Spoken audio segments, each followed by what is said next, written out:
Hello learners, and welcome back to another math session. Today we're tackling a graphing question that looks simple, but don't be fooled. It's a great test of your understanding of linear equations and how to plot them accurately. And while you're here, don't forget to like this video if you enjoy learning with me. It really helps the channel grow and reach more students. If you haven't already, hit subscribe and turn on the notification bell so you'll be the first to know when new lessons drop. Finally, I'd love to hear from you in the comments. Share your answers, your mistakes, or even your tips. Let's make this interactive because learning is always better when we do it together. Now let's go back to today's lesson. Before I walk you through it, I want you to pause the video and try it yourself. Sketch the graph of this equation. Draw the graph of y equals 1 minus 1/2 x for values of x from -2 to 4. Take a moment, think about what kind of function this is. What shape should the graph have? Try plotting a few points and sketching the line. Then come back and let's go through it together. Step 1. Recognizing the type of function. This is a linear function. It's in the form y equals mx plus c, where m is minus 1/2, is the gradient, or slope, and c is 1. It's the y-intercept. So the graph will be a straight line that slopes downward because the gradient is negative. Common mistake. Some students confuse this with exponential decay because of the fraction. But remember, if the variable x is in the exponent, it's exponential. Here, it's just multiplied by a fraction, so it's linear. Step 2. Creating a table of values. Let's calculate the values of y for each x from -2 to 4 for y equals 1 minus 1/2 x. Before we start, tell me what values did you get? Write them in the comment section. Remember, we're plugging each value of x into y equals 1 minus 1/2 x. We'll handle negatives carefully and show every step just like on the boarding class. Here's a step-by-step calculations for each value of x. Step 1. When x equals -2. First, we write the equation. Then we substitute -2 into the equation. Half of -2 is -1. So the equation becomes 1 minus -1. Subtracting a negative is the same as adding, so 1 plus 1 equals 2. Therefore, when x is -2, y equals 2. Notice here, many students forget that subtracting a negative becomes addition. That's a common exam mistake. Step 2, when x equals -1. First, we write the equation, then we substitute -1 into the equation. Half of -1 is -1/2, so the equation becomes 1 minus -1/2. Subtracting a negative is the same as adding, so 1 plus 1/2 equals 1 and 1/2.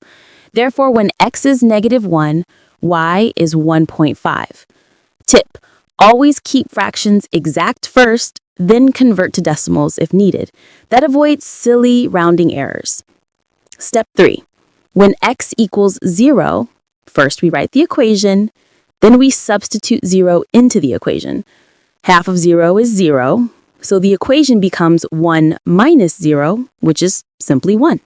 Therefore, when x is 0, y equals 1. This confirms the y-intercept at 0, 1. Every straight line has a story, and the intercepts are key parts of that story. Step 4. When x equals 1. First, we write the equation, then we substitute 1 into the equation. Half of 1 is 1/2, so the equation becomes 1 minus 1/2. That equals 1/2, or 0.5. Therefore, when x is 1, y equals 0.5. Common mistake: some learners accidentally add instead of subtract here. Always check your signs. Step 5. When x equals 2. First, we write the equation, then we substitute 2 into the equation. Half of 2 is 1, so the equation becomes 1 minus 1. That equals 0. Therefore, when x is 2, y equals 0. This is the x-intercept at 2, 0. That's another important checkpoint for your graph. Step 6. When x equals 3. First, we write the equation, then we substitute 3 into the equation. Half of 3 is 1.5. So the equation becomes 1 minus 1.5.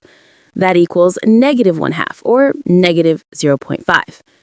Therefore, when x is 3, y equals negative 0.5. Final coordinate list and quick graphing checks. 1. Points to plot. Negative 2, 2. Negative 1, 1.5. 0, 1. 1, 0.5. 2, 0. 3, negative 0.5. And 4, negative 1. 2. Slope. Minus 1 over 2, the line goes down by 0.5 for every 1 step right. Intercepts. Y-intercept at 0, 1. X-intercept at 2, 0. Now we have a set of coordinates to plot, which are negative 2, 2, negative 1, 1.5, 0, 1, 1, 0.5, 2, 0, 3, negative 0.5, and 4, negative 1. Now we come to plotting the graph. Before we plot the graph, let's talk about the shape. Since it's linear, the points should lie on a straight line. The slope is negative, so the line goes down as x increases. Also, don't forget to label your axes and scale them properly. The y values range from 2 to negative 1, so make sure your graph includes that. Sketching tips.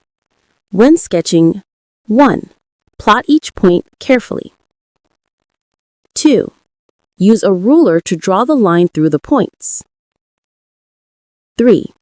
Extend the line slightly beyond the endpoints to show continuity. 4. Label the y-intercept at 0, 1 clearly. All right, viewers, now that we have calculated our values of y for each x, it's time to plot them on the coordinate grid.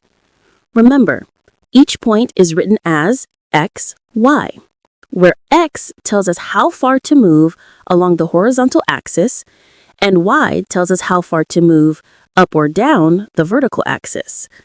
Let's go step by step. Step 1. Plot negative 2, 2. Start at the origin, which is 0, 0. Move 2 units to the left along the x-axis because x is negative 2. Then move 2 units up because y is positive 2. Place a neat dot there. That's our first point. Step 2. Plot negative 1, 1.5. From the origin, move 1 unit to the left along the x-axis, then move 1.5 units up. Since 1.5 is halfway between 1 and 2, place your dot carefully between those marks. Accuracy matters here. Step 3. Plot 0, 1. This one is easy. Stay at x equals 0, which is the y-axis itself.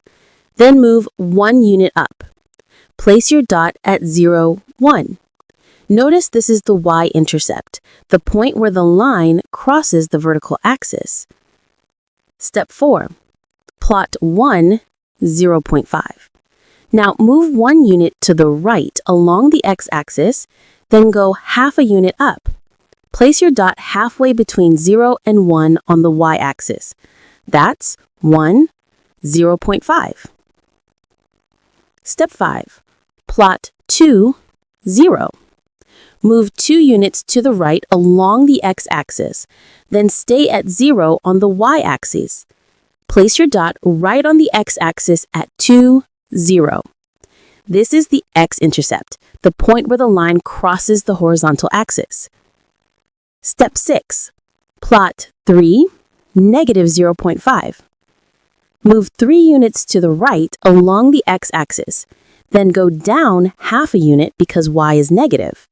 Place your dot just below the x-axis. That's 3, negative 0.5. Step 7. Plot 4, -1. Finally, move 4 units to the right along the x-axis. Then go down 1 unit. Place your dot at 4, -1. Step 8. Draw the line. Now that all the points are plotted, take the ruler and draw a straight line through them. Extend the line a little beyond the first and last points to show continuity. This line slopes downward because the gradient is -1/2. Common mistake. Some learners try to connect the dots freehand and end up with a wavy line. Remember, this is a straight line graph, so always use a ruler. Notice how the line passes through the intercepts we identified. Earlier, the y-intercept at 0, 1 and the x-intercept at 2, 0. That's a great way to check if your graph is correct. Also, see the pattern. Every time x increases by 1, y decreases by 0.5. That's exactly what the slope of -1/2 means. So if your graph slopes downward gently and passes through those intercepts, you've done it right. So now, wasn't that smooth? Linear graphs are all about precision. Once you understand the slope and intercept, the rest is just plotting. If you got the line sloping down and passing through 0, 1, you're on the right track. If your graph curved or had uneven spacing, go back and check your calculations. Let me know in the comments, did you remember how to handle negative x values? Did you use a ruler or freehand your line?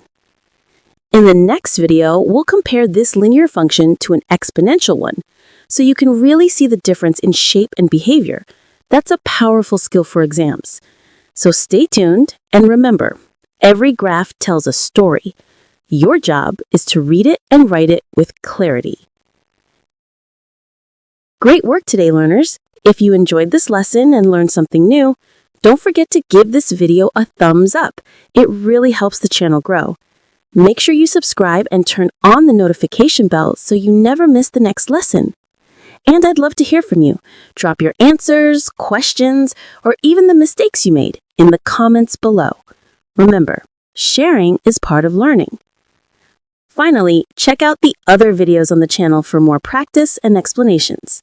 Keep learning, keep growing, and I'll see you in the next lesson.